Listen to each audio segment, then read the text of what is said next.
Great. Well then, thank you so much for the kind introduction. Thanks for inviting me and having me. Thanks for hosting the event. And special thanks to Ilan and Rusbe for facilitating this talk and the discussion right after. So my name is Florian. As mentioned earlier, I'm a PhD student in the group of Alanis Burgusik, who just, well, recently, I guess last summer, moved from Cambridge in the US to the University of Toronto, and who works at the interface of computer science and chemistry. Now, I think during the discussion, I heard a few people saying that they have a background in chemistry. Not forcing you to reveal yourself at this point, but you will be seeing some reactions throughout the talk. I am not a chemist. If there are any mistakes on the slides, please let me know. I appreciate any feedback. Also, before we start, my goal is not to drag you through all the slides, because I have an idea of what's on there. I'd rather be interested in talking to you, hearing your opinions, hearing your thoughts. So if there are any questions, please feel free to raise your hand or reach out at any time, and then we can talk about whatever's on your mind. So with that, let me jump right into the topic. I have now the pleasure to present work that we published last summer. So an algorithm that we call Phoenix, which we think might provide some uses in chemistry when it comes to any problem that can be considered or approached as a Bayesian optimization problem. With that, one of the, I guess, scientific problems that I'm very passionate about is materials discovery.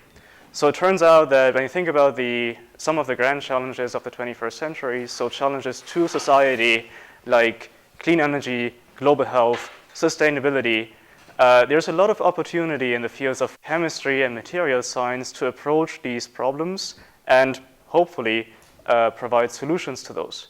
So when you think about, say, clean energy, first thing that might come to your mind is a solar cell. You might run into energy storage problems for which flow batteries are interesting or promising candidates to help with those challenges. You might want to look into drugs and water purifiers to approach global health problems. And then when it comes to sustainability, of course, you want packaging to be biodegradable or find some way of not producing as much waste as before. The big question, though, is, well, how do we find these materials? So what's now a blessing and a curse at the same time is that the molecular space, sort of illustrated on the right of this slide, is extremely large. So when you think about, or when you start counting all the possible, say, medium-sized molecules that one can possibly synthesize. So I'm not talking about proteins or anything large like that. I'm talking about molecules like the one that's presented on the slides right here. There's about 10 to the power of 60 up to 10 to the power of 180 of those molecules out there that one can possibly think of. So that's great, because most likely within that space there's one molecule or two molecules that have exactly the properties that you need to approach one of these challenges. At the same time, that space is large, so you have a hard time exploring that space, and most of the molecules that you look at might actually be not so useful for the application that you're considering. Yes, please, there's a question. The range between 10 to the 60 and 10 to the 180 is sort of huge. I know. So the question, or the comment is, the range is huge. That is correct. Can you repeat the question? Sure. So the comment is the range, the number of molecules is, well, the lower bound is 10 to the power of 60 and the upper bound is 10 to the power of 180. That's a large range. I completely agree.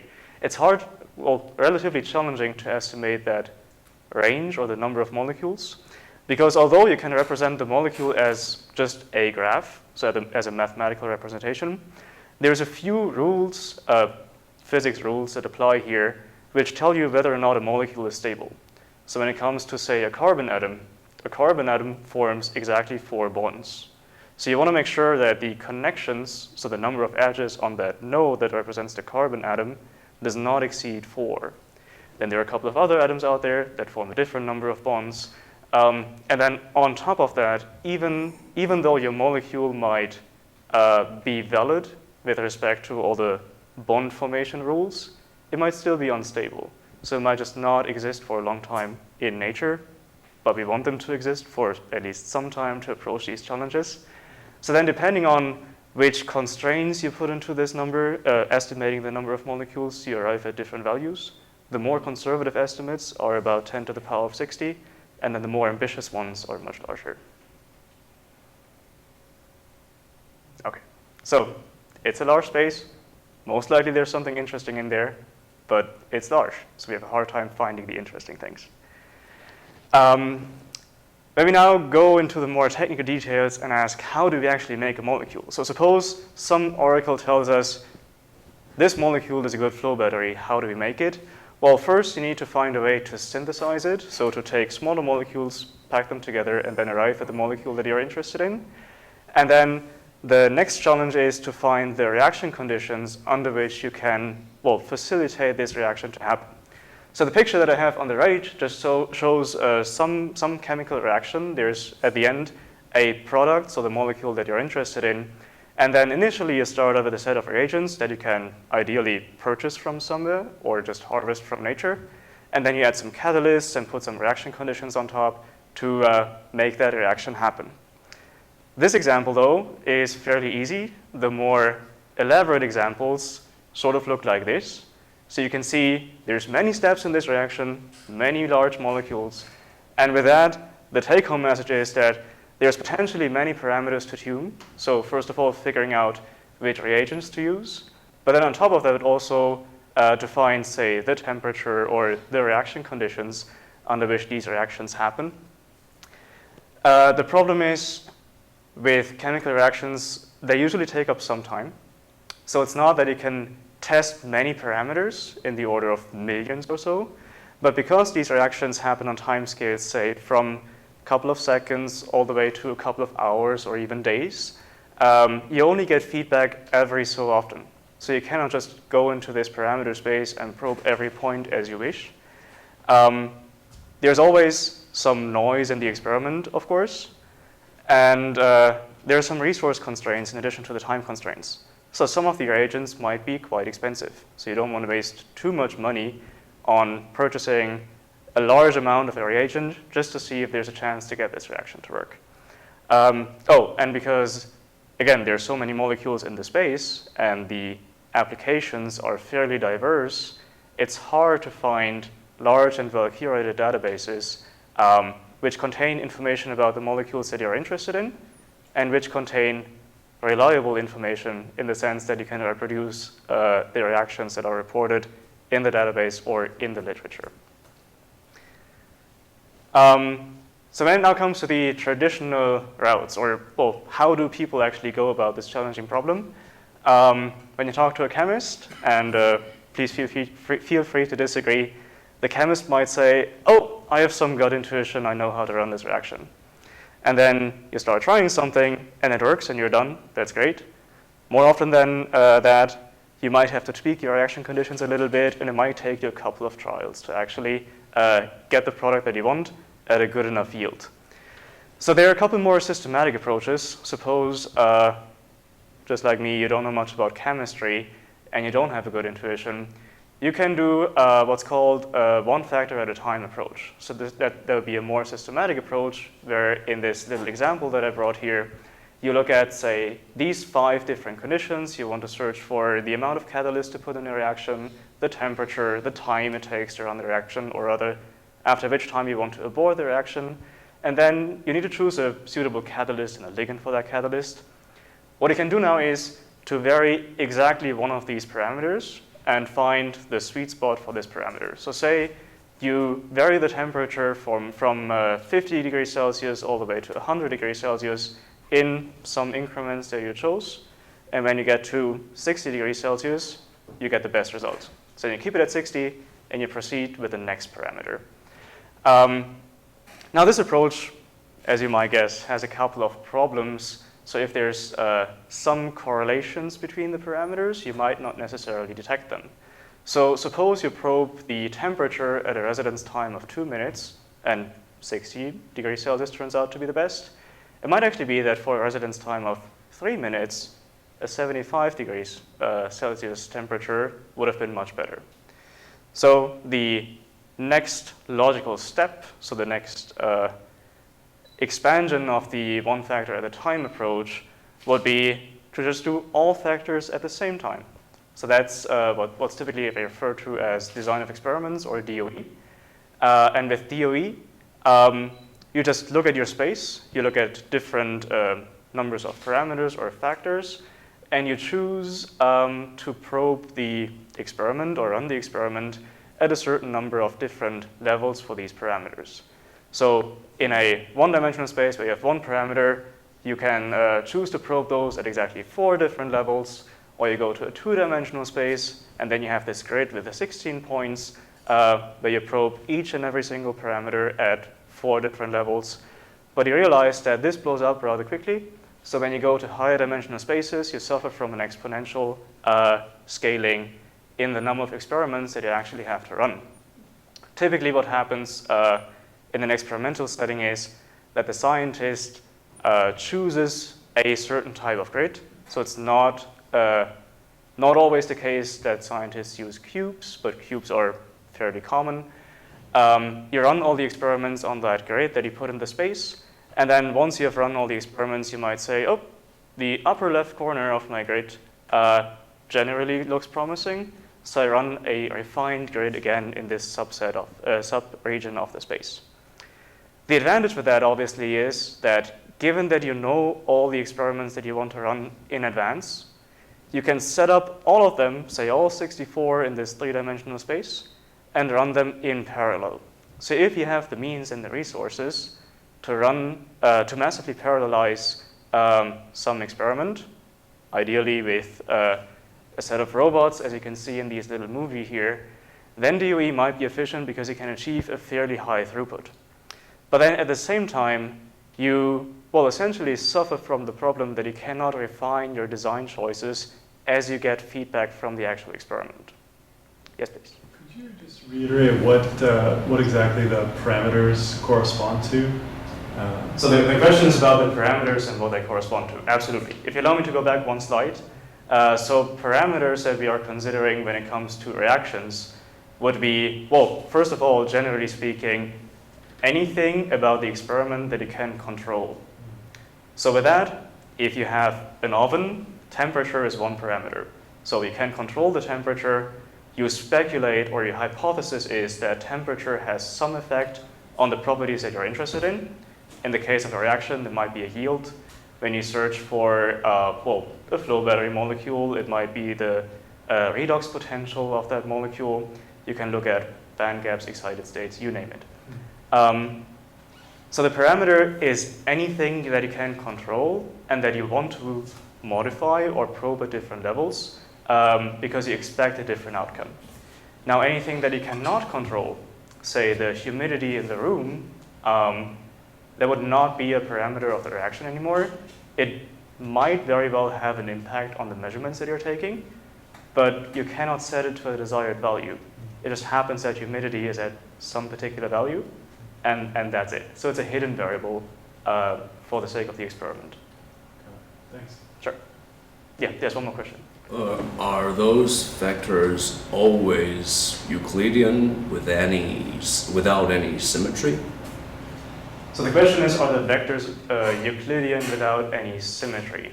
Yeah. I'm not quite sure if I understand this question in all details. A couple of thoughts on that. You can always map them out on a Cartesian space because you would assume that you can control every single parameter independently from the other parameters. And with that, you're in a Cartesian space. But of course, it might not necessarily be the case that the response, so the properties that you measure, alter independently with individual parameters. So you might see that the response overall correlates with some of the parameters, and that having, say, a high temperature and a large time is better than a high temperature and a low time. Does that answer your question? Partially. Partially. Okay, what's the remaining part? Well, some vectors have you already have the knowledge you already have knowledge that some factors, while correlated, can yield absolutely identical result. For example, the two angle of some kind of injection, and if you rotate them at the same time, then the outcome will be the same. Oh, so you're saying when I control parameters in the experiment, I can choose to control one first and then the other, and vice versa, and it's the same outcome? No, I'm just wondering if in your search you can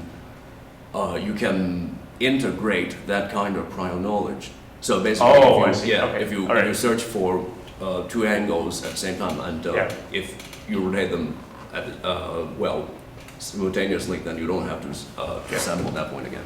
That's a great point. So I guess this touches on transfer learning.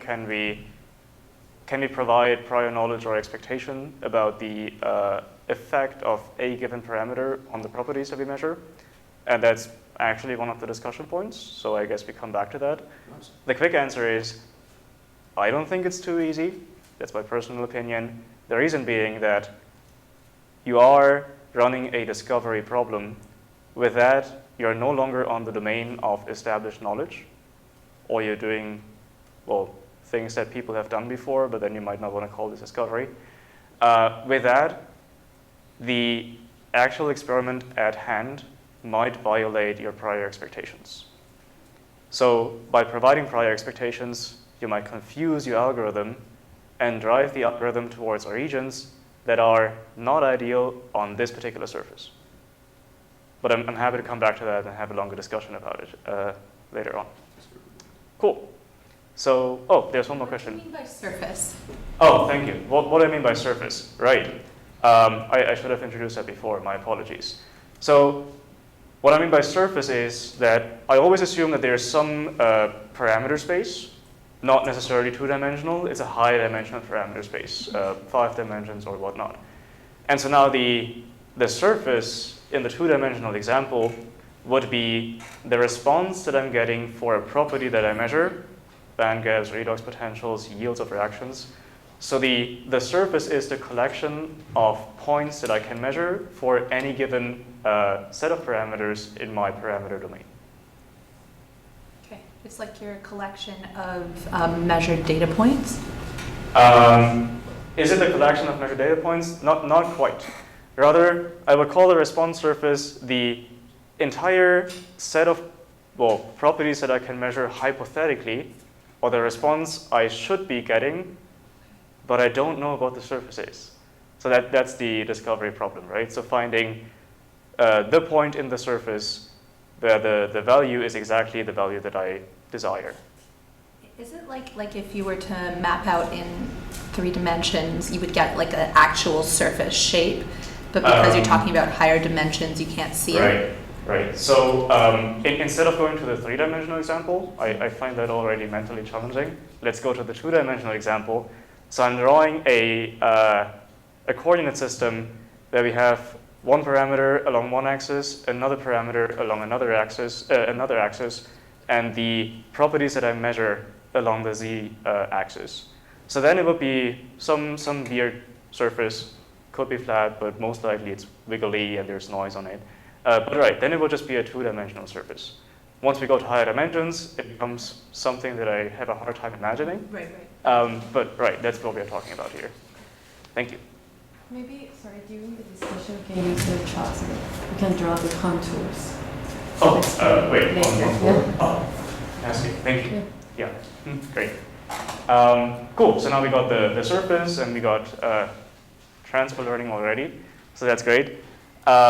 Going back to this design of experiment, we already touched on a couple of possible disadvantages of this design of experiment approach.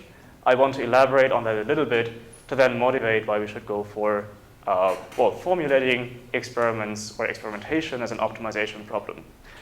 So you might have realized that with DOE, design of experiments, what you're actually doing is you're probing the space at very defined points, such that implicitly you construct a Taylor expansion on your response surface.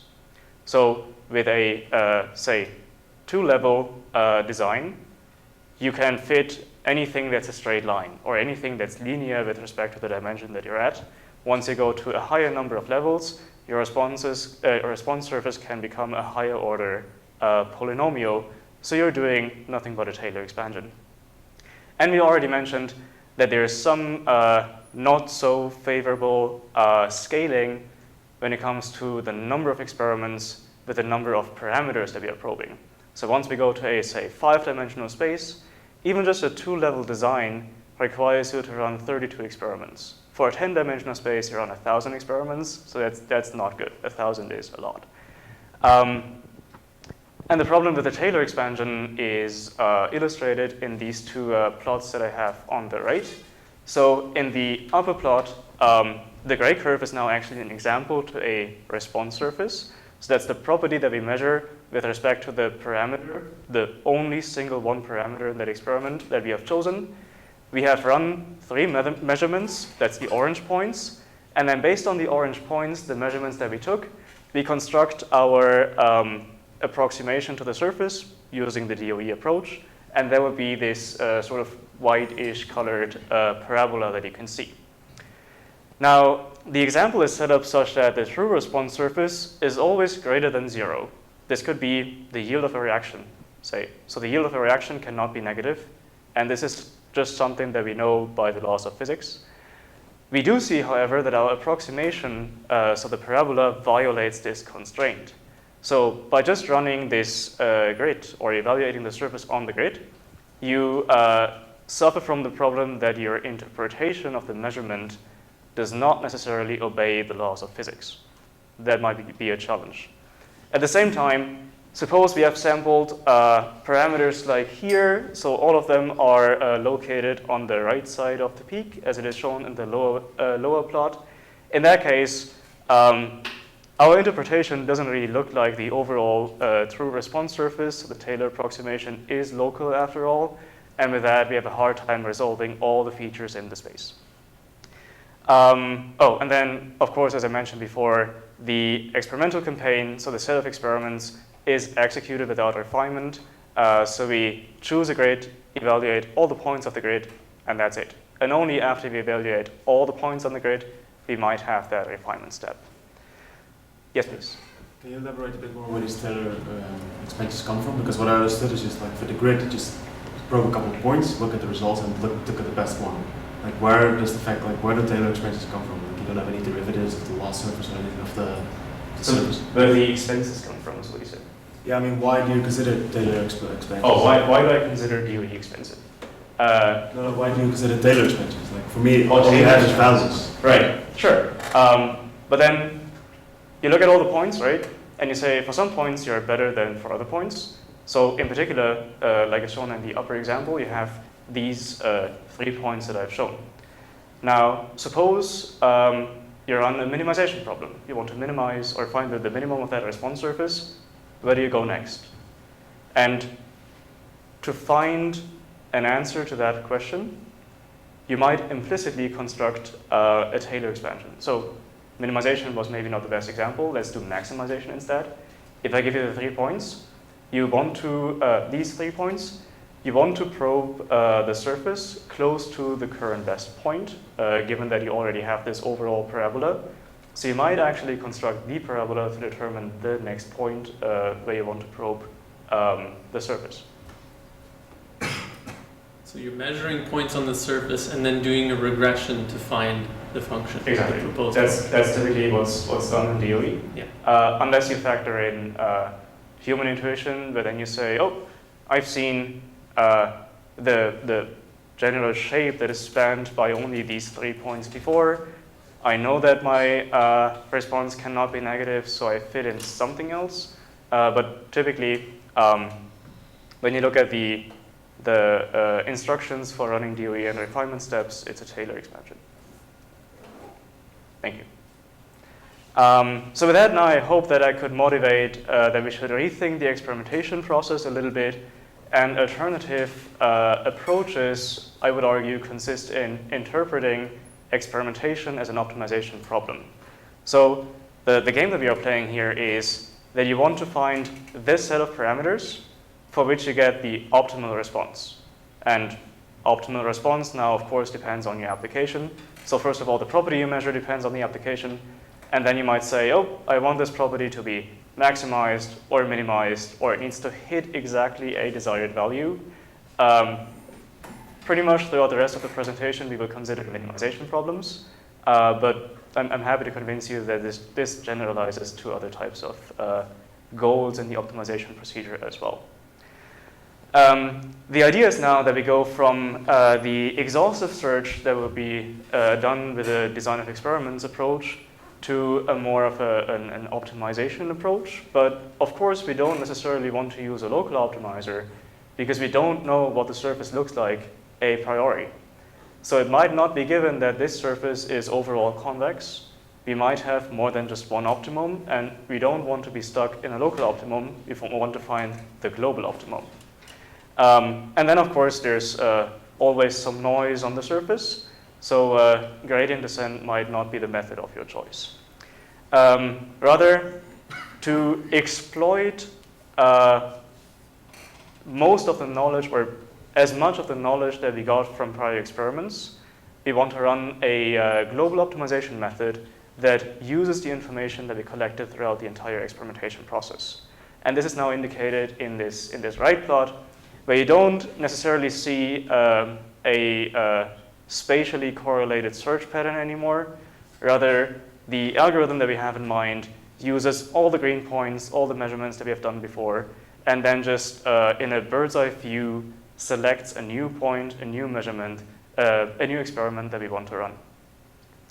And to set the stage a little bit, the assumptions that we make about our function, so the response surface, would be that evaluations are expensive with respect to time, first of all, so they take minutes or even days. Evaluations are noisy, so there's always some experimental uncertainty. Ideally, that uncertainty is small, but sometimes it can be more significant. F is mostly well-behaved. So what I mean by that is that if there was no noise, we would assume that there is an analytic representation of that function. So it's not the case that there are too many steps or that the function is not continuous at too many locations in the parameter space. And the parameter spaces that we typically look at is, say, less than 20 or so. So most experiments that we look at in chemistry or material science include some 5 parameters or 10 parameters or so. Once you go to 20 parameters, it's already a fairly large experiment for our considerations. Yes, please. Is F differentiable? Is F differentiable? That is a great question. So F is noisy, right? So you don't want to evaluate a gradient locally because you suffer from noise, and that might not be so good. Overall, we would assume that F is differentiable in at most locations if there was no noise. There might still be cases where your experiment exhibits some phase transitions, so where the function is still continuous but not differentiable, or maybe there's a jump in between, but experimental noise sort of smears out the surface a little bit, so that might not actually be a problem in the experiment that you're looking at. At the same time, though, we don't want to restrict ourselves to experiments where we don't see phenomena like phase transitions, so we might want to include those as well. Okay. Yeah. But if your question touches on the idea of using gradient information, then the answer is no. We don't want to use gradient information. Great. So one of the techniques that I guess this talk focuses on quite a bit and that you might have heard before is Bayesian optimization. So Bayesian optimization is a global optimization technique, first of all. And the idea is that you use a probabilistic universal function approximator. So you know that there's some experimental response surface. You don't know what it looks like, though. And now in Bayesian optimization, you model a distribution of functions. And by getting more and more measurements, you narrow down this distribution eventually. So you're trying to learn which of the functions that you can model with your function approximator is the most likely to yield the measurements that you've seen. So this is illustrated a little bit in the plots on the lower left. we'll just use a Bayesian neural network. And I brought 5 different measurements, and then I trained this Bayesian neural network on these 5 measurements. So what you can see on the left is, in these green lines, individual functions that I sample from the trained Bayesian network. And we can see that overall these functions follow the general shape or the general trends in our measurements. Just as in the example before, we do have the constraint that our measurements cannot be negative, so indicated by the dashed line. And we do indeed see that the function samples that we draw from the Bayesian network are not negative. So that's a good thing. We can then also use the functions that we have drawn from the Bayesian network to make an average prediction of what the true response surface looks like. This is indicated in the plot on the right with the solid line that I hope you can see from the back. I'm not sure if it's visible. And then based on the functions that we draw, we can also estimate the uncertainty in our prediction just by looking at the ensemble of functions that we got from the network. So we do see that the network is sort of confident, so the uncertainty is rather small in proximity to the measurements that we have taken. The uncertainty at those locations is not quite 0, the reason being that there is experimental noise, or we assume experimental noise, so we are not entirely confident that the measurements that we got lie on the true experimental response surface. But you can see that once we move more to the left of the parameter space, the uncertainty band overall increases, so we don't have a lot of information available yet in that region. Now the plot on the top right again shows the same thing. We use a Gaussian process in that case. That'd be another example for a universal function approximator. And you can see that by generally trading off the point in the parameter space that is expected to be the best performing based on the average function that we have sampled from our function approximator, and the uncertainty that we get, so how confident we are in our predictions, we can then make a guess about which parameter point to evaluate next to either learn more about the space in the regions where we are uncertain, or exploit the information that we got from prior measurements and just go to the point that we think is the best and be done with our discovery. So that's the basic idea here, the basic game that we are playing. And now the individual steps of Bayesian optimization generally follow exactly this idea. So first, you construct an approximation, a surrogate, to the true experimental surface that you don't know based on the measurements that you have taken. And as mentioned on the slide before, typically examples would be a Gaussian process, a random forest, or a Bayesian neural network. Once you have your surrogate and you have formulated an expectation to the response you should be getting for a given point in the parameter space, you would trade off this expected response with the uncertainty. So you construct an acquisition function, and based on that acquisition function, then propose the next most promising point. Yes, please.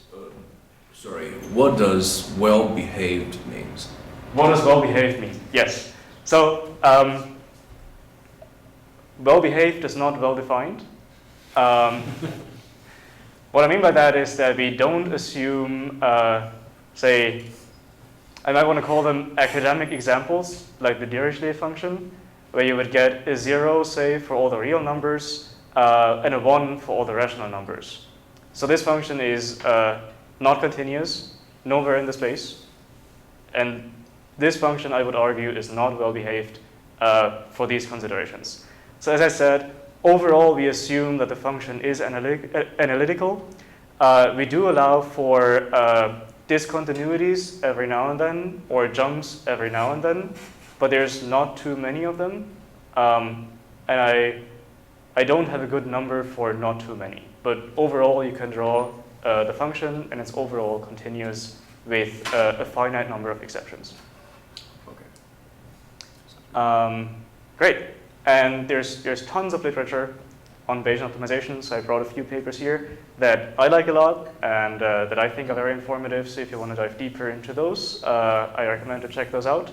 I'm also happy to talk more about the, say, function approximators or different types of acquisition functions later on in the discussion session. The take-home message that I want to convey here is that in Bayesian optimization, you do balance your expected performance or the expected outcome of an individual experiment with your confidence in your prediction. And that's one of the strengths or one of the reasons why I like Bayesian optimization personally. Great. So now with that, now that we learned a little bit about Bayesian optimization, I want to shift fields entirely and talk a little bit about physics, or well, molecular dynamics for that matter. So molecular dynamics, oh, someone's excited. That's great. So in molecular dynamics, you have a little physics engine, and this physics engine tells you how a number of different particles behave over time. So it allows you to compute the time evolution of a many-particle system, and typically, when one talks about molecular dynamics, you would be interested in studying the dynamics of biomolecules, so proteins, DNA, and other types of more complex systems. So with that, to give you an idea of the problems that people typically look at, you would have for well, scientific problems typically 100,000 or even up to 1 million or so atoms in your system, and you want to integrate them for, say, some 10 to the power of 9 or so many integration steps. The reason being that in molecular dynamics, you have an atomic resolution of your system. You would typically integrate those at time steps of the order of a picosecond to account for all the movements of the little hydrogens and bond oscillations and whatnot. But the phenomena that you're interested in, so protein folding or some other rearrangements in your system, those happen on the, well, nanoscale, nanosecond scale. That's probably still too short. So you want to simulate for a microsecond or a millisecond or so, and then extract measurable, so experimentally measurable information from your simulation. But essentially, the entire setup breaks down to integrating Newton's equation of motion.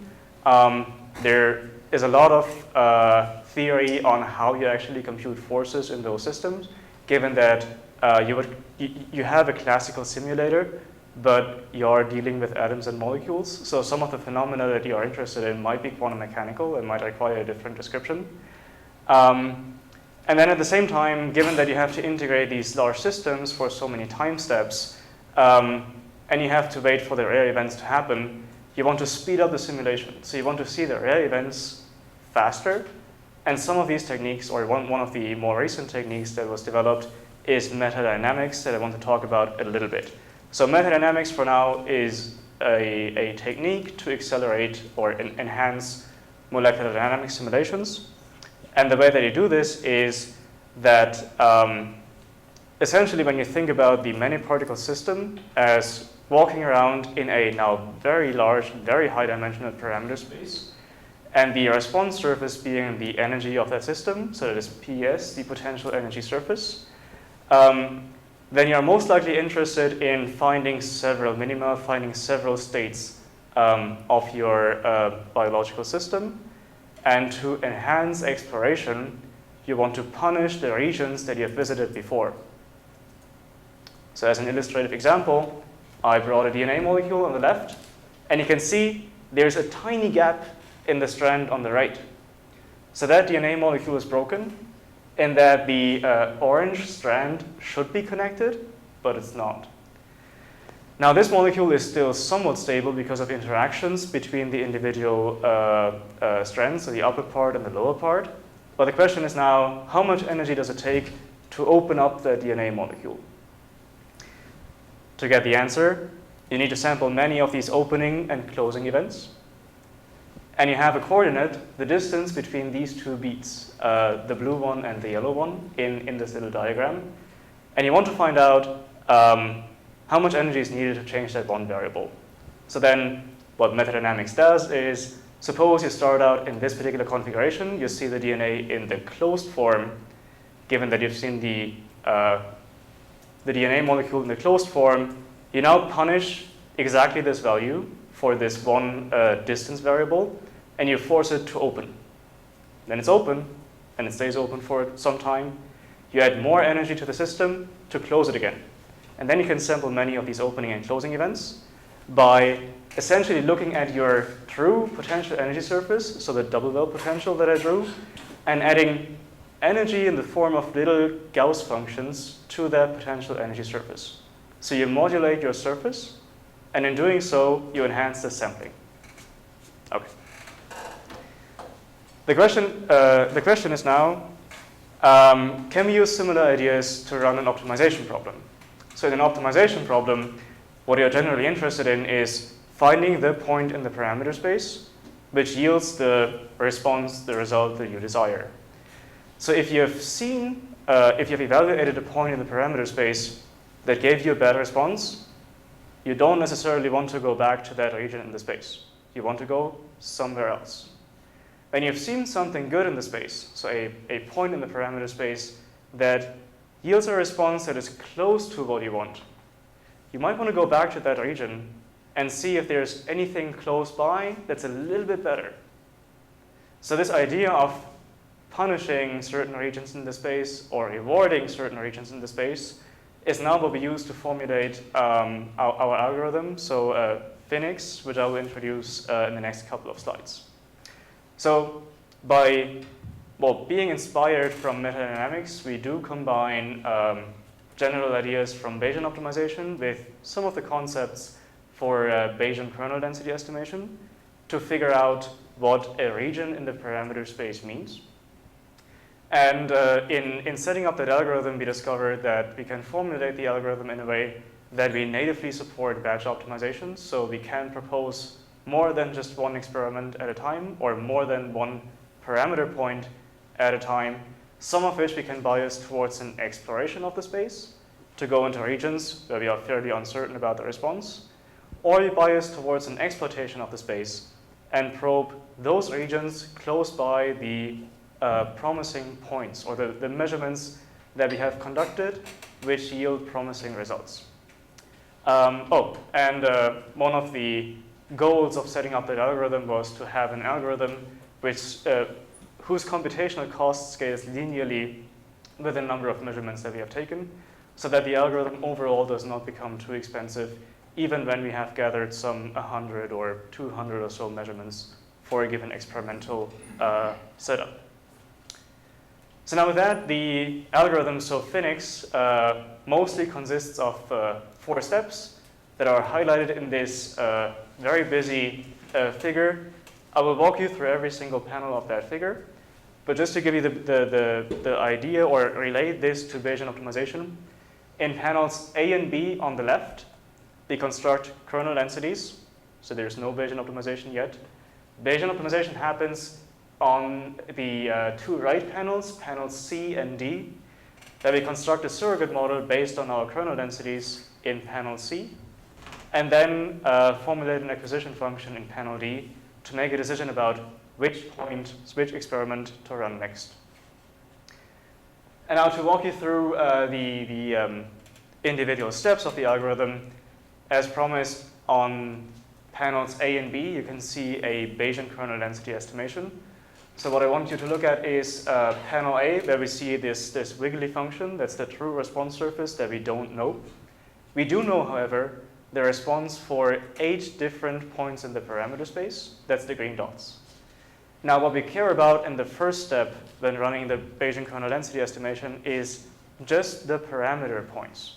So we don't care about the experimental responses that we have measured. We only care about the set of parameters that we have probed so far.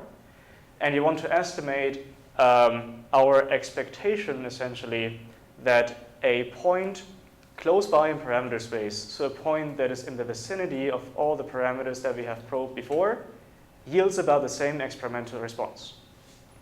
So now we take a Bayesian neural network, we look at all the parameters, all the experiments that we have done, and we use that network to, again, predict exactly the same parameters.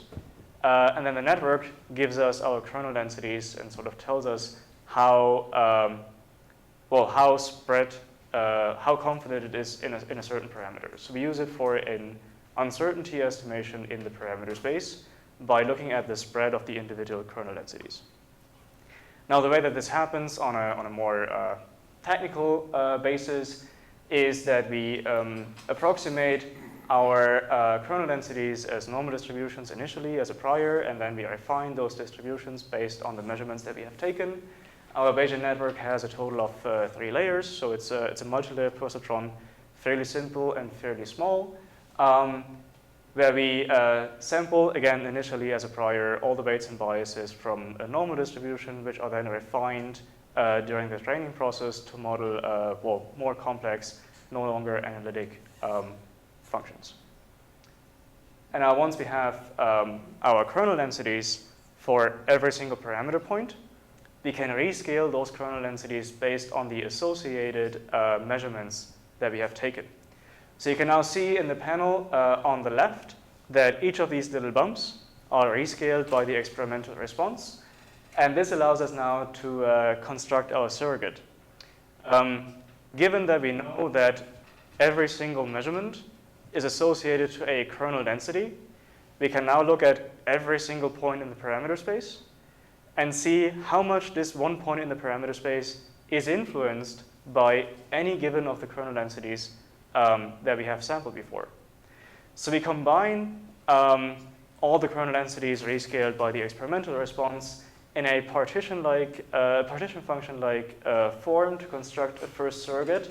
That's the equation on the top right, so the alpha, that we construct from summing up all the rescaled kernel densities, so f being the measurement, the value of the measurement that we have taken, and pk, well, p first of all indicates the kernel density, k is the index that runs over all the different experiments that we have taken. So we sum them up, rescaled by the experimental response, and then of course, again, we need to normalize by the overall density that we have at this particular point in the parameter space. So we need to, in the denominator, sum up all the kernel densities generated for all the individual measurements that we have taken. This function, so the alpha by itself, gives us the yellow function in the plot on the left. So you can see that this surrogate now closely follows the measurements that we have taken. But you can also see that it's awfully off in regions where the parameters are relatively far away from the measurements that we have taken. So in particular, I'm talking about, say, the center of the plot, where there's 2 points relatively far away, and the surrogate sort of follows the measurements that we have taken. Until then, it rather suddenly jumps from more or less one value to the next value. What I should have mentioned is we can, of course, show that by constructing our surrogate in that way, our surrogate will eventually converge to the true response surface, given that we have evaluated our response surface at infinitely many distinct points, so convergence is guaranteed. Yes? So you're using, for your alpha acquisition function, you're using the surrogate model, the same thing for both? Yes. So is alpha and the surrogate the same thing? Yes, exactly. So the yellow function drawn on the left, what's labeled as surrogate model, that's exactly the alpha that's on the top right. Yeah, so alpha, or the surrogate, converges to the true response surface if we have seen enough points. And we model the prior on the kernel densities. So again, kernel densities are modeled as normal distributions to begin with. The prior on the standard deviation of those normal distributions is conditioned on the number of observations that we have acquired in the past. The idea being that when we have only done, say, 2 experiments or so, we really don't know that much about the space. So we should not be too certain about our predictions. But once we have, say, 100 or so measurements collected on a particular space, we should be more confident about the response of any given point in the space, or rather, we should be more influenced only by points in vicinity to the one that we are probing. So we condition the standard deviation, or the precision of these normal distributions on the number of measurements that we have taken, which is labeled n on these slides. And now, yes, please. So the approximation will become exact if your observations have no uncertainty associated to them.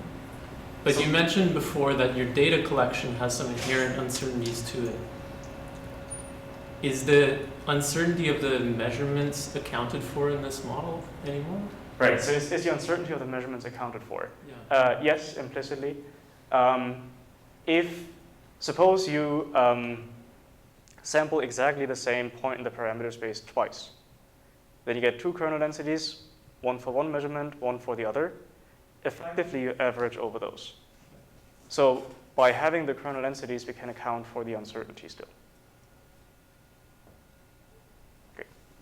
Sorry to jump. Yes. So this kernel density makes some prior on, for example, for the objective, we assume some sort of covariance for the objective value. So that's how we somehow know how they're correlated. Okay. Thank you. All right, so now going from the surrogate to the acquisition function, we just tweak the analytic expression for our surrogate a little bit. We make the assumption that if we don't know anything about our experiment and we don't know anything about our parameter space, we can safely assume that the optimal point in that space, the global optimum, can be located anywhere in the space with equal probability.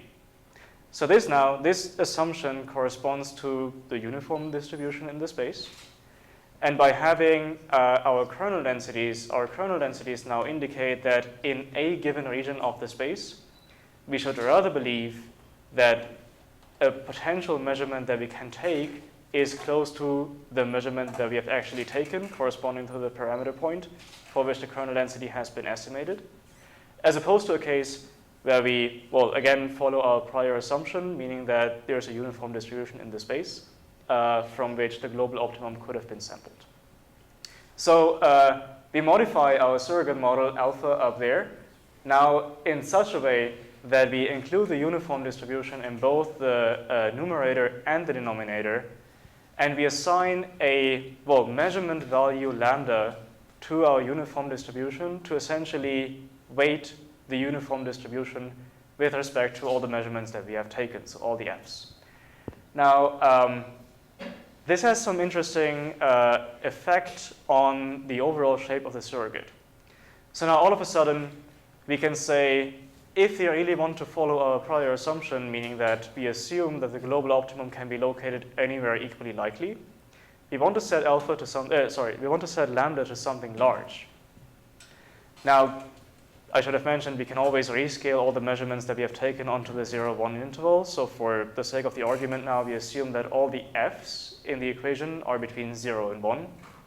Setting lambda to 1 or 10 or something very large now means that alpha is essentially identical to the uniform distribution for a large enough lambda.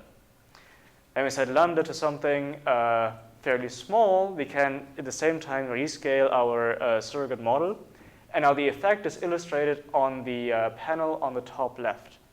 So I've again drawn the very same function as before. There's now a number of different acquisition functions drawn in this plot, some of which are more reddish, others are more bluish. For the more red colors, lambda would be negative. So the more red, the more negative. For the blues, the more blue, the more positive. And now we can see that this acquisition function, when you look at say the red acquisition function, it assumes low values in those regions of the parameter space where we are far away from any of the experiments that we have run, so any of the parameters that we have probed before. This would be particularly true for these 3 overall minima that you can see for the red function. When you now look at the blue function, it's a bit more hidden, but you would essentially see that the minimum, the global minimum of the blue function is close to the parameter point for which we got the lowest response. So out of all the green points, the one where the blue function is the smallest, the lowest, that point is also the lowest point of all the green points, all the measurements that we have taken, and thus represents our current best estimate of all the measurements. So just by proposing new parameter points based on the global minimum of our acquisition function, we can induce a bias towards an exploitative behavior when we construct our acquisition function with a positive lambda, and we can induce an explorative behavior when we have a negative lambda instead. And this is now how we can construct multiple suggestions, so multiple parameter points in just one optimization iteration. Some of them are proposed based on a positive lambda, so with an exploitative behavior. Others with a negative lambda, so an explorative behavior. Yeah, I believe that's all I wanted to mention here on this plot. And with that, I believe it's time for a short break, and I'm happy to take any questions in the meantime. Can you just go back to the Absolutely. previous slide? Okay, so I'm just wondering what you do with lambda, or how you go about actually choosing one value for lambda, or if you just aggregate the suggestions. Yeah, how do we choose lambda? That was a question that we asked ourselves when we arrived at that point in this study. So the answer will be coming up in the next couple of slides. But essentially, in short, we do see a synergistic effect of proposing some of the points with a positive lambda and some of the points with a negative lambda. So by alternating between an explorative and an exploitative behavior, even when you evaluate all the parameters sequentially, we see an improvement and an acceleration of the overall optimization process. So instead of settling for just one value of lambda, you might want to alternate in the behavior and then be overall still faster with respect to the number of experiments that you need to run. Thank you. Okay, yeah, so we'll just have a break now for about... Also, welcome back. Now, in the next couple of slides, I'm happy to present you a few of the results and, well, the benchmarks, first of all, that we have done to characterize the performance of Phoenix, so the algorithm that I just walked you through. And just to assess the performance, we've looked at a set of 15 different analytical functions in various dimensionalities. So on the slide, you will always see two-dimensional spaces. So these plots are contour plots that you can see here on the right. I brought two examples, the Michaelis function and the Ackley path function. The global minimum is indicated as the red dot, and the more red a function, or the more red a region, the lower the value, blue is the largest value. Yes? Sorry to interrupt you. Before we talk about the result, may I ask how you got your gold standard for training data? Because as far as I know, for these kind of problems, mostly getting the data is very expensive. Right. Sorry, can you repeat? Sure. So the question is, how do we get the data? That's a great question. We have an optimization problem. We don't assume that there's data available. So we do assume that there's a response surface, which is why we handpicked 15 different functions that I can... Oh, how we pick those. Right, okay. How we pick the functions. If you allow me to jump around the slides, there's a backup slide that shows all the functions. So let me just navigate to that. It should be somewhere in the back. Oh, here we go. So these are all the functions that we have picked. These are for surrogate. No, these are the true response surfaces, but they're not experiments. They're analytic functions that we can evaluate mathematically. Okay. So for all of those, there's analytical expressions. If people are interested, you can download them on the GitHub repo attached to the code of the algorithm. And yeah, so how do we pick those? We wanted to have a diverse set because we did not want to restrict ourselves to specific types of response surfaces. So you can see that the three surfaces on the very left, which are labeled Dijon, ellipsoid, and Rosenbrock, those are the three convex surfaces in the space. So there's a single minimum in the space that happens to be the global minimum, and then it's just different shapes of the overall funnel. There's a couple of others, so some, if you allow me to highlight some of them, we can look at the camel function in the top row. The camel function is interesting because it actually has two global minima. So it has, first of all, 4 minima overall, 2 of which are local. And then for the two others, so the two more reddish circles in the center, the minimum actually assumes the same value. So it's 2 global minima, and you can get lucky and find one or the other. That's equally good for our purposes, because we only care about making the discovery. We don't want to resolve the entire surface necessarily. Then when we look at the Schwefel function, so in the middle row, this one's pretty bumpy, the global optimum is located in the top right corner, so in this corner of the graph. The next best local minimum, so the next lowest local minimum, is located relatively far away. So that would be one of the red dots that are just underneath, but at the very far, other end of the parameter space along this one parameter, which might be confusing for stepping optimizers. So once they get stuck in the second best optimum, they would have to make a very large step to find the true global optimum. And then, I guess what's interesting about the Mika-Levitz function, so the one in the very center, it has a nice plateau. Gradients are not exactly 0, but about 0. So you're stuck in the plateau, and a gradient-based algorithm just takes ages to get to one of the ravines. Okay, so this analytical solution, it has a direct solution. Yes, so we can evaluate the function value for any given point in the parameter space. And most of them are typically used to benchmark optimization algorithms. Cool. So then let me just go. How many observations did you start? None. So we did not start with any observations to begin with. So the first point in the space is a randomly sampled point. For the paper, so everything that's reported in the paper, that would use a random number generator to generate the first random point in the parameter space. Now, given that on an actual application with an actual experiment, we don't necessarily want to probe 2 points in the parameter space that are super close to each other.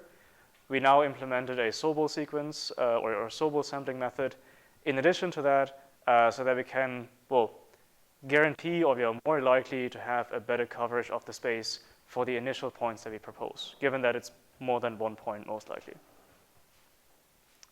Thank you. So, right, we've chosen a set of 15 different benchmark functions. I highlighted the Mika-Levitz function as the one with the nice plateaus. The Ackley path function just underneath. It might be a little bit hard to see the features of that function on this projector, but it has an overall funnel in the center that is fairly narrow.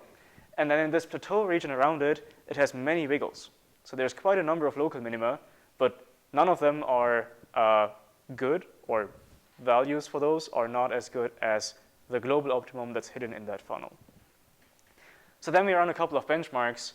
What you can see in the plot on the bottom left is the behavior of Phenix, the sampling behavior of Phenix, on the Mika-Levitz function.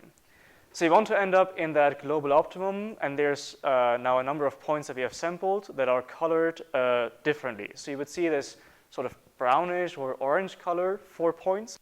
These points are proposed with a bias towards exploitation, so with a positive value of lambda.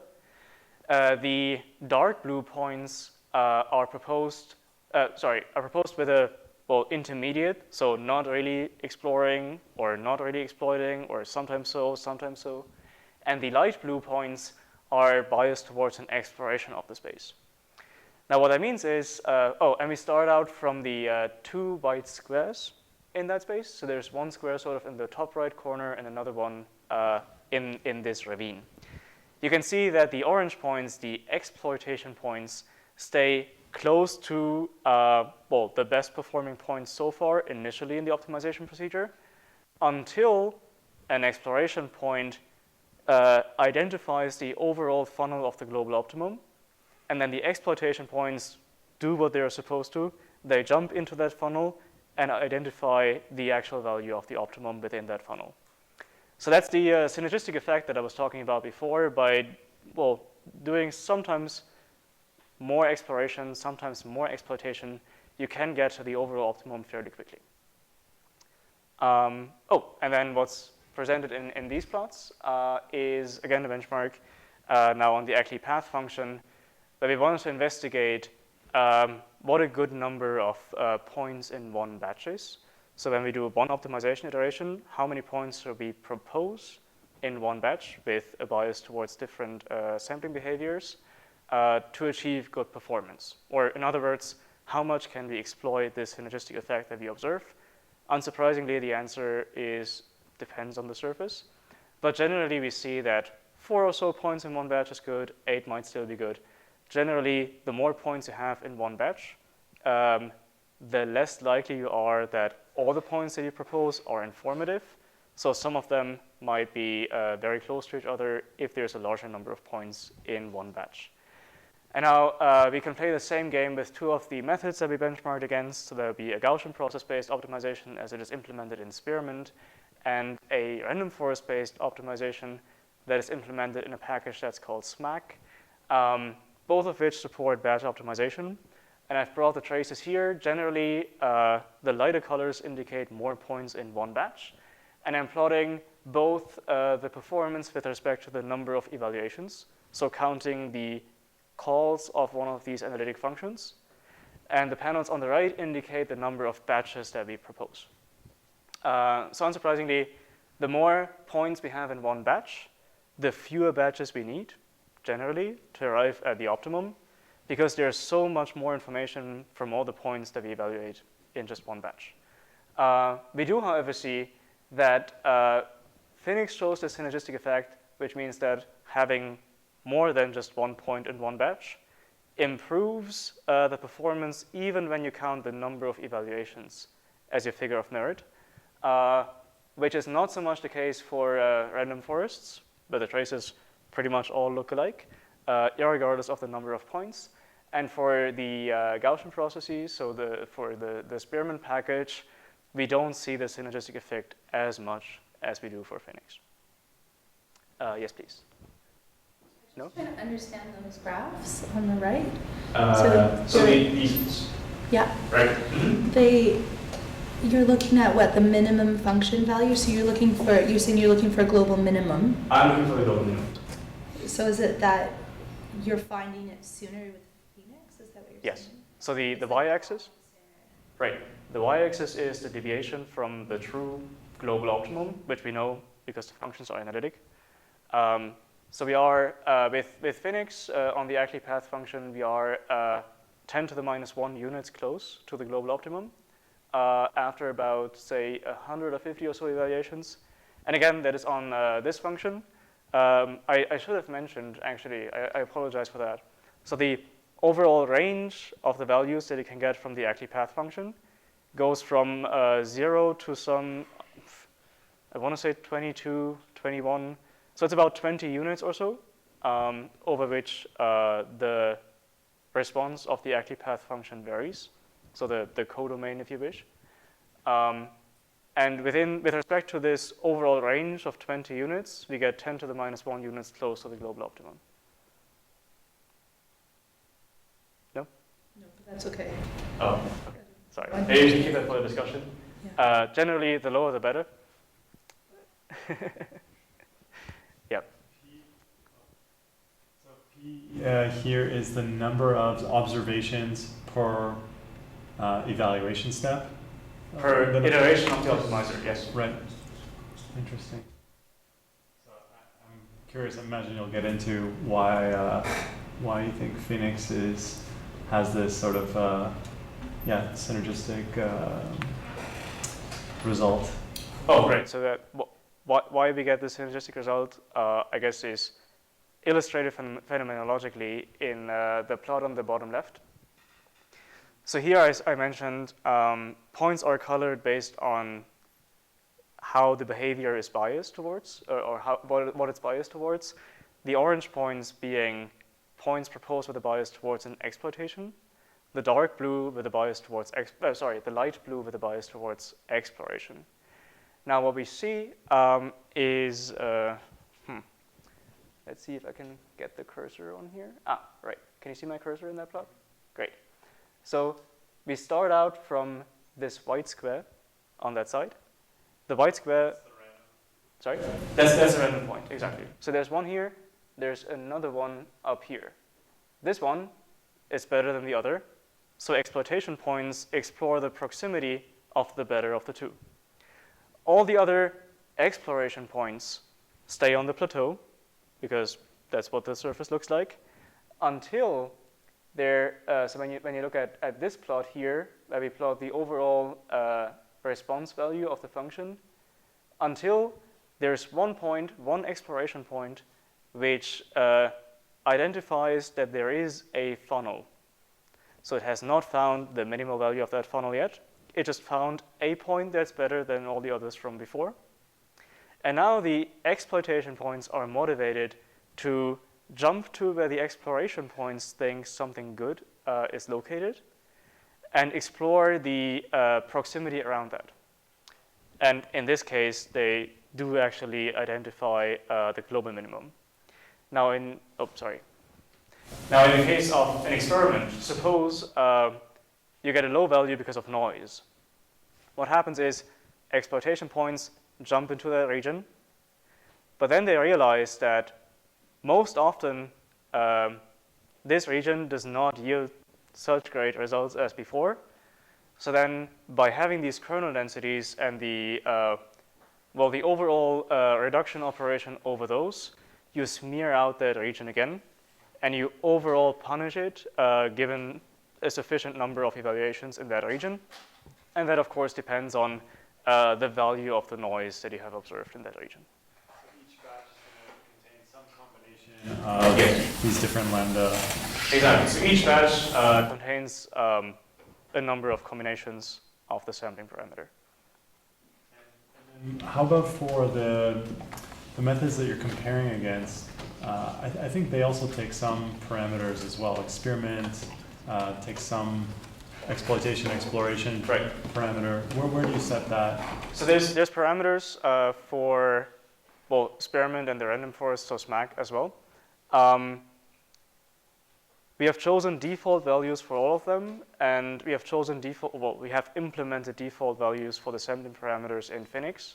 So when you propose a number of p points in one batch, the sampling parameter values, the lambda values for the p points, are chosen such that you are within the range from -1 to +1, and the values are equally spaced.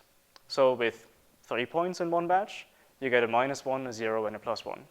Now with 10, I should do the math, but you get an equally spaced set of lambda points in that space, so that half of them are, roughly half, are biased towards an exploitative behavior, others with a bias towards an explorative behavior. And we can do that because we know that we achieve a desired behavior, or rather a bias towards a desired behavior, by tuning that lambda value independently from the surface. So sure, other methods, and when you look at acquisition functions like expected improvement, they do contain parameters, but it's a priori not clear, so independently of the surface, which numbers you should choose for those parameters to induce one behavior or the other. Thanks. Sure. Yes, there was another question? Yeah. With Phoenix, if I set p equal to 1, is lambda ever changing? With lambda set to 1, no, it's always just, p to 1, yes. Does that mean lambda is always 0 for all the tests? Yes. Okay. So with p being 1, wait, so let me repeat it. With p set to 1, lambda is always 0 and doesn't change. Yes? Okay, so then that's why the result is not very good. Oh, yes. So you're referring to the upper plot where you say the result is not very good. That's correct. So given that we don't have a sufficient explorative behavior on this particular surface, we stick around on the plateau for quite some time until we then eventually find the funnel. But now if the surface was behaved differently and you have an overall funnel, so a paraboloid, then lambda being set to 0 performs quite okay and still goes down. So we do see, I believe that's figure 2 in the paper, but I should double check that. Even if we set lambda to a given value, be that 0 or -1 or +1 or any value in between, for any value it does optimize eventually. But with a synergistic effect or alternating the value for lambda, we do see a pretty significant speed up in terms of the number of evaluations required to identify the optimum or anything close to the optimum. Yeah, I should mention, was there another question? I'm curious if, what would happen if you were to, early on in the evaluations,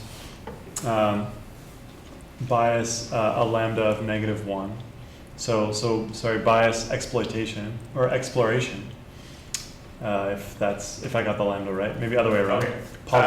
Right. So what happens when initially we bias towards exploitation or exploration? Exploration. Like let's say instead of having this balanced approach, you just make all the observations in each batch in the early evaluations explorative. Right. And then you shift after some amount of time. Right. So initially we want to be explorative, and then after whatever number of evaluations, you want to exploit more. Yes, that's possible, but there's a but. You bias towards one behavior or another, and there might be a few examples of surfaces where you want to, well, essentially always exploit. So the paraboloid is one example. On the paraboloid, the function or the response surface, I would argue, is sufficiently simple such that you don't necessarily want to go into the corners and then get these, well, pretty disappointingly large values. You want to just go down the gradient, and exploitation points don't compute gradients, but the sampling behavior looks a little bit like a gradient-based optimizer. You just want to go down that gradient, and exploitation points are good for that. I see. So for an unknown surface, it's best to just take an averaged approach. Right. Okay, makes sense. Yes? How does the noise affect the performance? How does the noise affect the performance? That is a great question. Generally, the more noise, the longer it takes to get anywhere.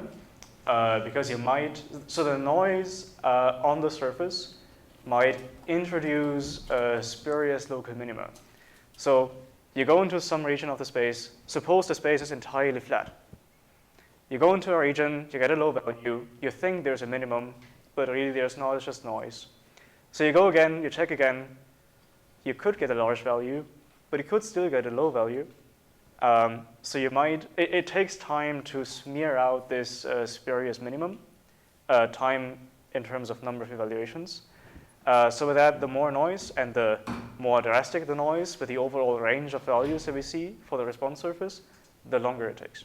So here you're assuming that sampling at the same point multiple times is much cheaper than sampling different places. No, I'm not making any assumptions about the cost with respect to whether or not we have sampled that point before. I'm just saying that if we go back to this one point and check again, you might get a different response, and this helps to overall get a better, well, mean estimate on the performance of this set of parameters. But that's not what your algorithm does, right? Your algorithm never sample on the same point. It always chooses the point that is a trade-off between according to your function. Right. So the algorithm it's highly unlikely to sample exactly the same point again, but the exploitation points do sample points in proximity to the one that you have evaluated. And proximity is now to be understood with respect to the overall spread of the normal distributions that we condition on the number of observations. So if you are within this general distance, we overall average the experimental responses that we have seen for the two parameters in our acquisition function. So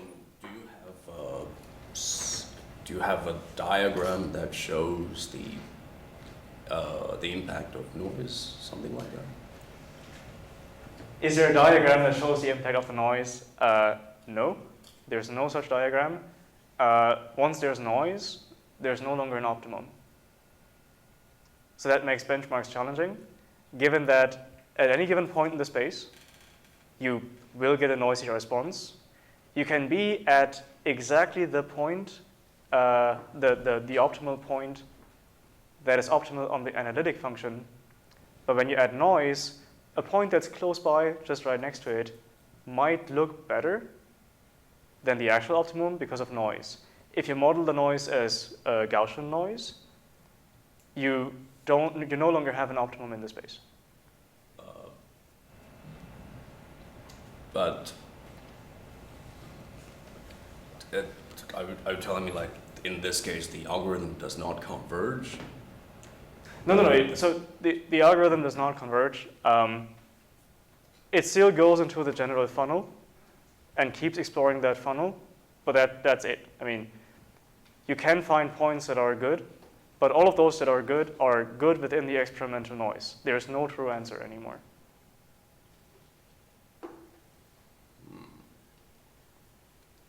Okay, because I was just on the impression that you're comparing to SMAC, and that seems to be, SMAC algorithm seems to have a different guarantee when encountered this case. So you're saying SMAC has a different convergence guarantee? Yeah, it apparently converge even when the response has a certain amount of noise. Obviously, it will converge slower, but eventually it will converge. So you're saying SMAC converges even when there's noise? How do you define convergence in that case? Well, if you keep running it, that is simple, then the optimal, eventually the output of the sample will gradually move towards the ground truth optimal. And in this case, if you just average over the last few points that it has sampled, then it will have very high probability of being close to the global optimum. So you're saying, assuming that we can resolve the noise in all its facets, we still converge? Then yes, this would be the case for Phoenix as well. I'm sorry for misunderstanding your question. So when it comes to experimental noise, I most often assume that it is not possible to resolve the experimental noise to high accuracy, or high confidence rather, because that typically requires many function evaluations, which then exceeds the typical budget of, say, 1,000 evaluations or so. So with that, yes, if you keep exploring and keep hitting that funnel, which Phoenix does, then eventually, after a good number of function evaluations, you will converge. But within the budget that we consider, which is typically 1,000 or so, roughly as an order of magnitude estimate, you're unlikely to resolve the noise to sufficient confidence to converge. Okay. Yeah. Thank you for pointing that out. Thank you. Great. So with that, let me move on to a little example that I brought here. So this is an application that we highlight in the paper, where we look at a reaction that is called the Belousov-Zhabotinsky reaction. Now, the Belousov-Zhabotinsky reaction is interesting in that it looks exactly like the little movie that you can see on the top right.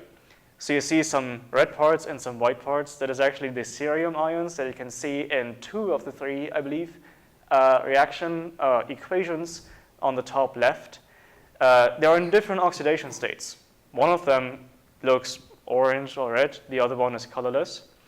And the reaction can be set up such that, so you can find reaction conditions such that you see this oscillating behavior where you will periodically change the concentration of these cerium ions in time. So there's different types of models to describe the dynamics of this reaction. One of the earliest models that was identified with a constraint that is physically valid is the oreganator, for which I've written out the differential equation on the bottom left. So in here, you would see concentrations for hypothetical species X, Y, and Z, and a couple of reaction parameters or reaction constants that are labeled with a K. T indicates time. So you see there's 3 differential equations. They're nonlinear, they are coupled, and overall, by choosing the right set of parameters, you can generate this oscillatory behavior that you can see in the actual reaction on the top right. Now, the oreganator on the left is a little bit redundant in what it defines, because you can cast the differential equations into a dimensionless form. So I've done that, and now the equations are on the right. where we have three properties, alpha, eta, and rho, which now indicate effective concentrations. There's a set of constants, that be S, Q, W, and F. They indicate effective rate constants, and we have tau as an effective time. All of these properties are now unitless, and you can see that with a total of 7 parameters, so initial conditions for alpha, rho, and eta, as well as choices for the reaction constants, so S, Q, W, and F, you define all the 3 independent parameters of that equation, and you can run the dynamics. So now we do exactly that. So we don't run the actual experiment. Instead, we have a computational integrator. So we use a 4th order Ramacutta integrator to resolve the time evolution. It had to be adaptive because we see some peaks in the concentrations every now and then. And with a certain set of parameters, so on the left, we can generate these oscillations of the concentrations over time, while with another set, we rather run into a steady state where all the concentrations approach a limit value more or less quickly. So now the game that we are playing is, we're asking the question, sorry, there was a question. Yeah. Yes. Is there any stochasticity in the differential equations? So in the differential equations, as we have set them up here, there's no stochasticity, so there's no noise in those. In the model that we have, in nature there is. Great. So then we play the game. Can we find the 7 parameters which yield the oscillatory behavior that we would like to see? And as I've pointed out, for some of the parameters, you would get steady state solutions. So the solution not only quantitatively differs from the target solution, it also qualitatively differs from the target solution.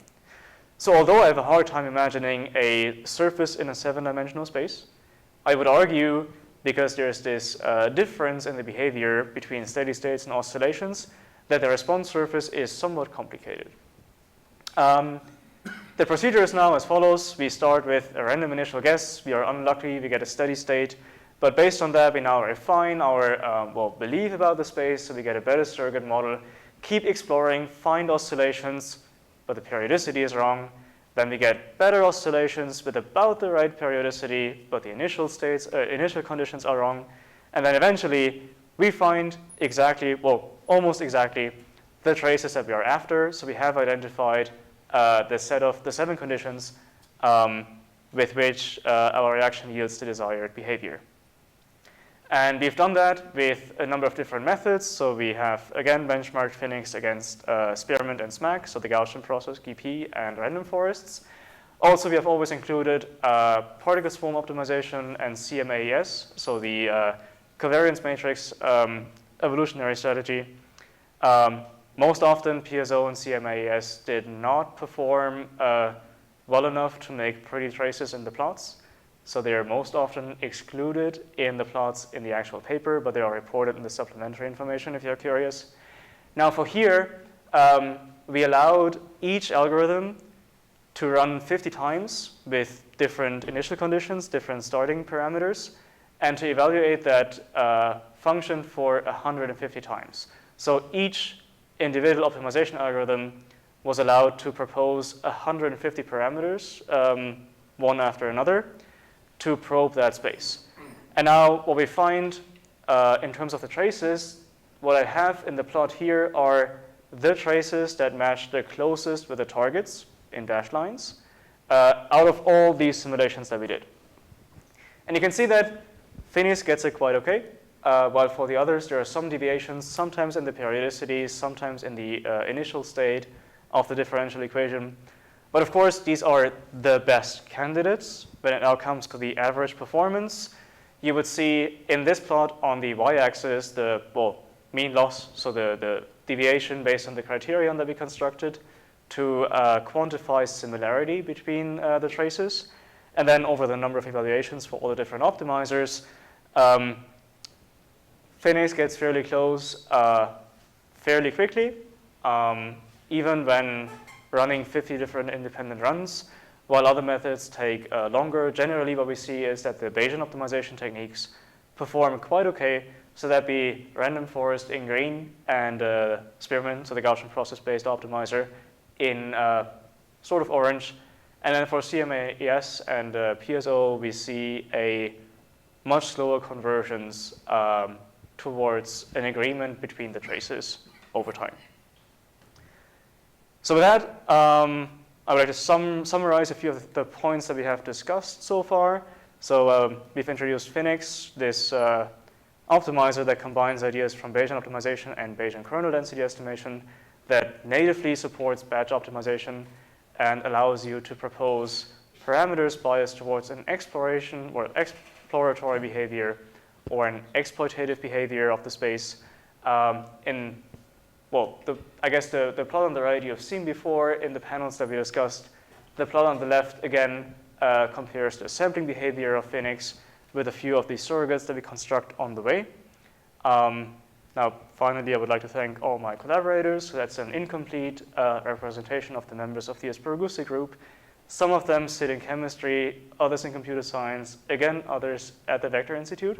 So feel free to reach out and stop by anytime. And there's a number of groups that we collaborate with experimentally. So Phenix is now being used to optimize experiments for discovering whole transport materials, finding blends for organic solar cells, and optimizing reactions at each of these groups listed out here. With that, well, thank you for your attention. And there are a few points for discussion in case you still want to learn more. Thank you.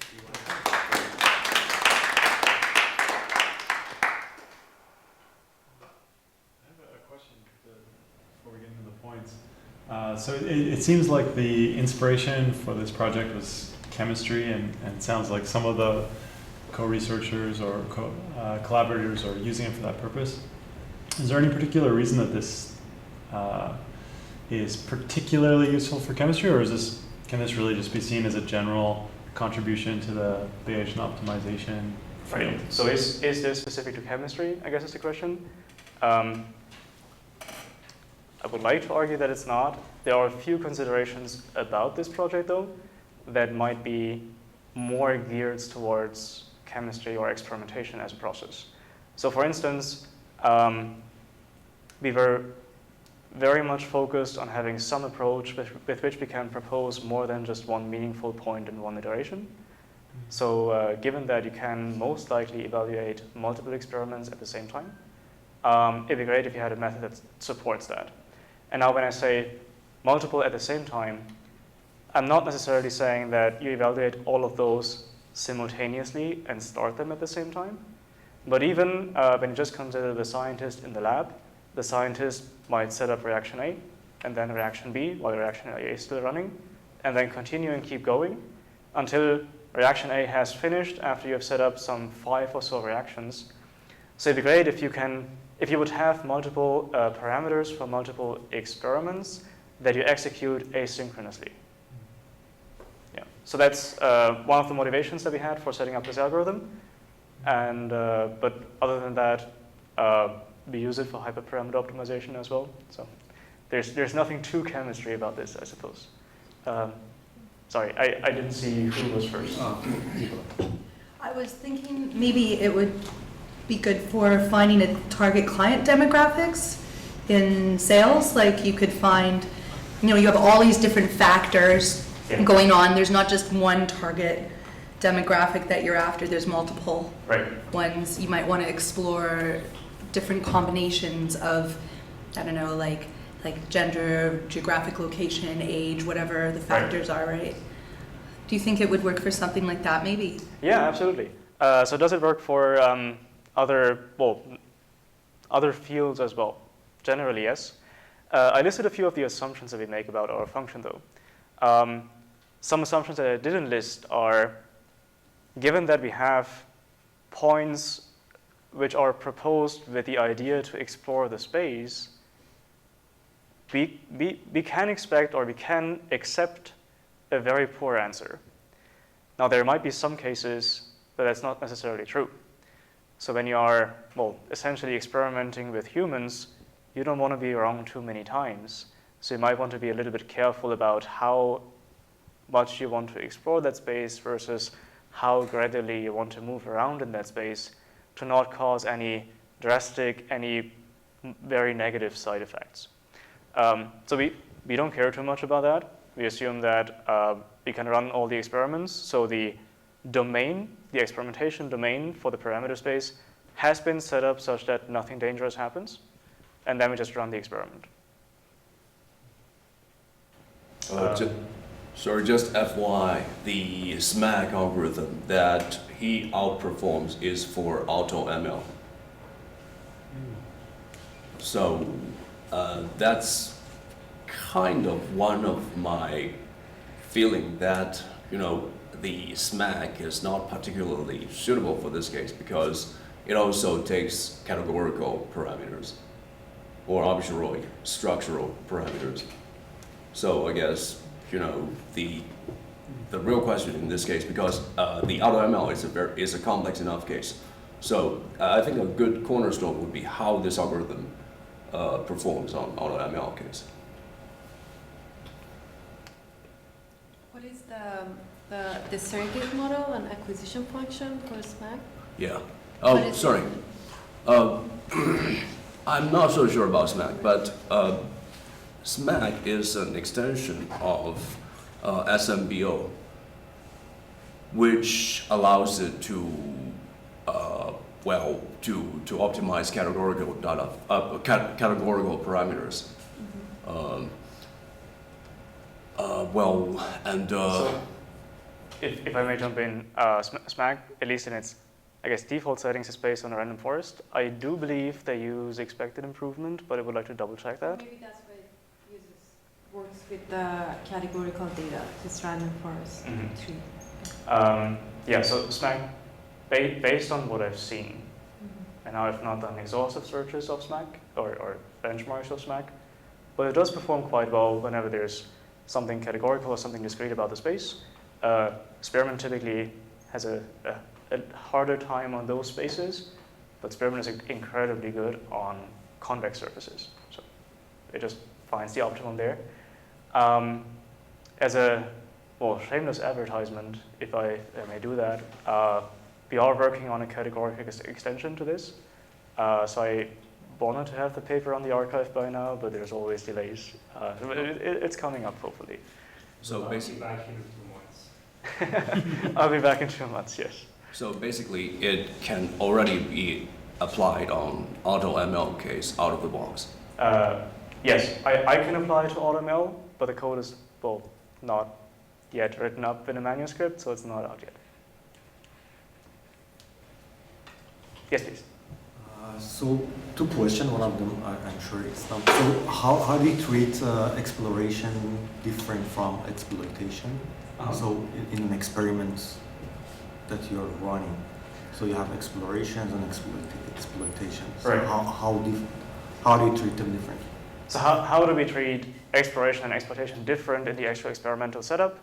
So we define an exploration and an exploitation in a parameter space just based on the sets of parameters that we suggest.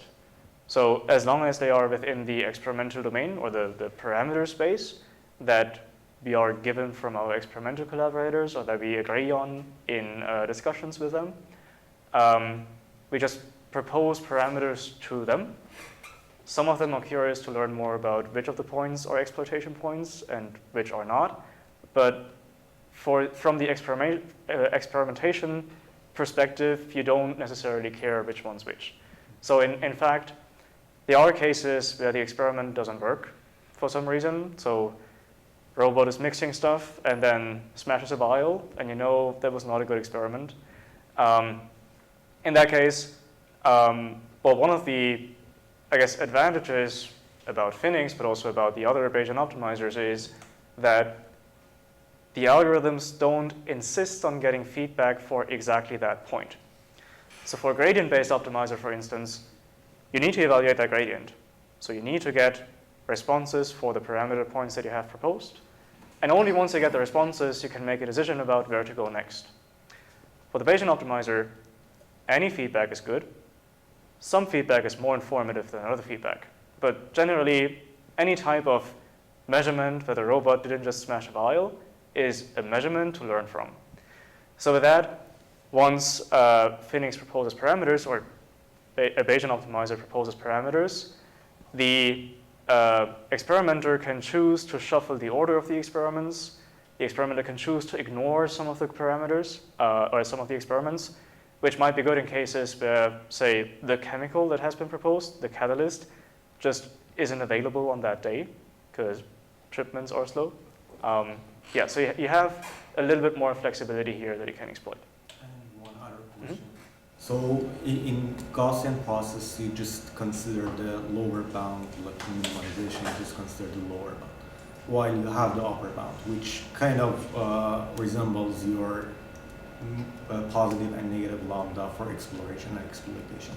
I'm just curious if you have tried to consider both like lower and higher bound in Gaussian process and compare it with your algorithm? I'm not entirely sure if I understand the question. So you were saying in the Gaussian process we consider a lower bound. Yeah, so if we are looking for a minimum, we just check for the minimum, Right. like the minimum value of the bound, like the lower bound, which is the mean plus the sigma. We never look at the upper bound. And just comparing like the ideas, just matching them. I know the lambda, you can control lambda in Gaussian process, you can't. I know that. But just assuming that lambda is fixed, it becomes like very similar to Gaussian process with upper and lower bound. Negative lambda, positive lambda. Have you tried to like play with those upper and lower and then compare? So have you tried with, I guess, exceedingly large or small lambda values? The answer is no, but there's a reason for that. So given that we have a bounded parameter space, and we do assume that our function is well behaved, we know that we have a bounded space in the responses that we get, which allows us to always rescale all the measurements, all the values that we get onto the 0-1 interval. And that's it. So we always do that. And with that, we always explore lambda between -1 and +1. Thank you.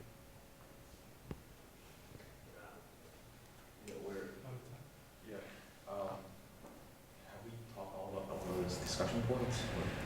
Well, I think none of them. Okay. Should we touch on them briefly and then kind of wrap up?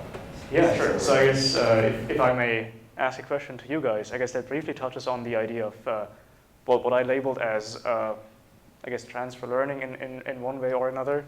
So if we know that temperatures are always, say, increasing reactivity or something, how can we best make sure that we can transfer this knowledge or this intuition from one experiment to another without spoiling our algorithm too much, such that it still has the flexibility to deviate from that bias, given that we are in a discovery setting. So the physical trends that we have empirically observed before in other experiments might no longer be true, so they might be violated in that case. At a starting point, could you adjust the initial random parameters to have a high temperature? Temperature being one of the parameters, is that correct? Sure. Could you not just, if you know that, you're saying that we're using knowledge that higher values of temperature lead to lower values of our objective function? So at a start, why not use the random initialization, make it not as random? And so you're proposing, correct me if I'm wrong, but it sounds a little bit like you're proposing to suggest a set of experiments with which we can probe the expected response with respect to one parameter and then verify whether or not that's true. Is that correct? No, instead of random initialization, you can start from something that you have prior knowledge in terms of the parameters that you know.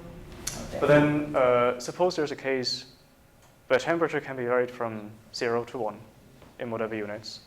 We probe 1, we get a response for a reaction yield that ranges from 0% to 100%.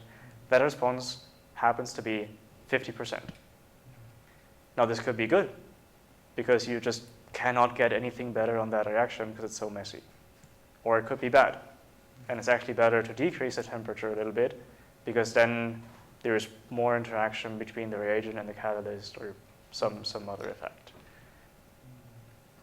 So I'm not sure if you can easily resolve these dependencies or relations between individual parameters and the responses. But it's definitely a good point, something to think about. So why would you want to transfer that knowledge? Why do we want to transfer that knowledge? We can expect that some of the trends might be similar. So suppose we have some material and we measure some property of that material, and we know that by adding this much of that material and this much else of some other cofactor, we overall have a response surface that looks like a Gauss function, so there's a peak in the space somewhere. We know that we generally should be expecting a single peak somewhere in the space, but we don't know where it is. And we don't necessarily know how broad it is or how narrow it is. So the question is then, given that we do use a universal function approximator to approximate this response function, but we do have some expectation on the shape of that response function, we might not necessarily have to have a universal function approximator, or we might want to bias that function approximator towards the shapes that we expect, with the exception of the degrees of freedom that we have, which is that the location of the peak can move around in the space, and it can be narrower or broader. So there might be a few degrees of freedom with respect to the overall shape, but it might not be such that we always need to start from scratch and need to discover the shape of the function to begin with. So the assumption is that a specific parameter will always behave the same? Right. So a specific parameter will always be the same. Rather, if... I will stop you there. That's not the case with chemical reactions. So with one reaction, it might be better to have the temperature lower. With another reaction, you might want to gradually increase the temperature. Right, so there might be sweet spots in the temperature at which a reaction runs best. If they are competing, I guess, in individual reactions between some of the involved compounds. Yes, that is correct, for instance. So you always need this flexibility to deviate from the bias, but still it might be good to provide a bias because it might help you to discover the optimum faster if your response surface looks like that prior expectation. Well, that might work, assuming that the reactions are similar. So that would actually work for cases where you know the reactions might be similar. Right, so in cases where we know that the reaction is similar, that's correct. Yeah. This transfer might work. But then the question is, how do you define similarity? Sure, you can say, if it behaves the same, it's similar, but you don't know the behavior of the reaction before you run the experiments. So is there any, I guess, structural similarity that you can exploit to see the similarity in the properties? And there might be one. I'm not sure. That's why I put it on the slide to see if you had some ideas on that. So have you ever tried, I know about the case for Gaussian process, hierarchical Gaussian processing, that making right. variables, you can see the kind of grouping this of subtyping. I don't know. Yeah, so I read about hierarchical Gaussian processes. I have not applied those. So it's on the list of things that I need to get to, but never get to. They usually use it for subtyping and subpopulation stuff, but I'm not sure if it's applied to chemistry. To my knowledge, they're not applied to chemistry. I'm actually not sure about the implementations of those that are provided. What we have seen with Gaussian processes in the past is that after a certain number of evaluations, just training them, so proposing a new set of parameters in the Gaussian process, takes up a sufficiently large time such that we might have completed our experiments while the optimizer is still proposing new parameters. So that's another behavior that we don't like. Of course, you can argue about how much of a trade-off in the runtimes you can still accept, but generally, our approach is that we want to keep the robots or scientists or the experimental evaluators, so to say, as busy as possible, and essentially always have parameters ready for the experimental evaluator to learn as much about the space in the shortest amount of time.